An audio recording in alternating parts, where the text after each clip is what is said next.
दिवाळीची चाहूल लागलेली आहे. येत्या 17 ऑक्टोबर पासून म्हणजे येत्या शुक्रवारपासून दिवाळीची सुरुवात होत आहे आणि अर्थातच दिवाळीचा पहिला दिवस म्हणजे वसुबारस येत्या शुक्रवारी आहे, ज्याला आपण गोवत्स द्वादशी असं देखील म्हणतो बरं का. वसुबारसला आपण गाय आणि तिच्या वासराची पूजा करत असतो. आता सगळ्या घरांमध्ये महिला वर्गात कोणत्या दिवशी कोणता फराळ बनवायचा याची चर्चा चालू झालेली असणार. काही जणींनी तर फराळ तयार करण्यासाठी लागणाऱ्या सामानाची लिस्ट देखील बनवली असणार आहे. आत्ता फराळ बनवायला पाहिजे म्हणजे पाहिजेच, कारण दिवाळी जवळ आलेली आहे. कमीत कमी करंजी तर वसुबारसच्या आधी तयार व्हायलाच पाहिजे.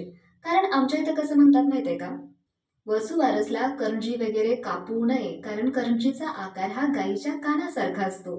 ज्यांच्या घरी गाय आहे ते लोक काय करतात वसुबारसला, तर गाईला स्वच्छ धुतात, त्याला हळदी कुंकू लावतात, त्याला फुलांची माळ घालतात, त्याला ओवाळतात, त्याला नैवेद्य दाखवतात.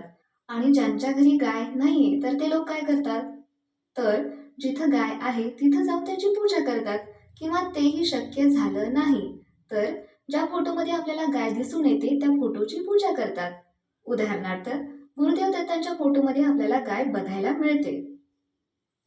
आपल्या इथं आपण गाईला आई समान मानतो. तसंच गाय ही समृद्धीचं प्रतीक आहे. गायीची पूजा करून आपण आपल्या शेतात चांगलं धान्य यावं, आपल्या मुलांना चांगलं आरोग्य लाभावं, घरात सुख समृद्धी नांदावी यासाठी प्रार्थना करत असतो. अंधकारातून प्रकाशाकडे नेणारा, अज्ञानाकडून ज्ञानाकडे नेणारा सण म्हणजे दिवाळी. आणि अशा या दिवाळीचा पहिला दिवस म्हणजे वसुबारस. या दिवसापासून आपल्याला सगळ्या घरांमध्ये रांगोळ्यांची आरास बघायला मिळते. या दिवशी महिला वर्ग आपल्या मुलांसाठी उपवास करत असतात.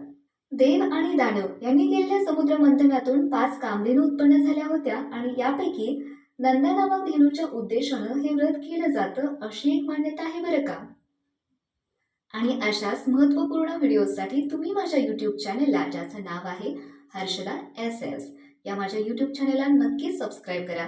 आणि हा व्हिडिओ आवडला असेल तर नक्की लाईक करा, शेअर करा आणि कमेंट देखील करा.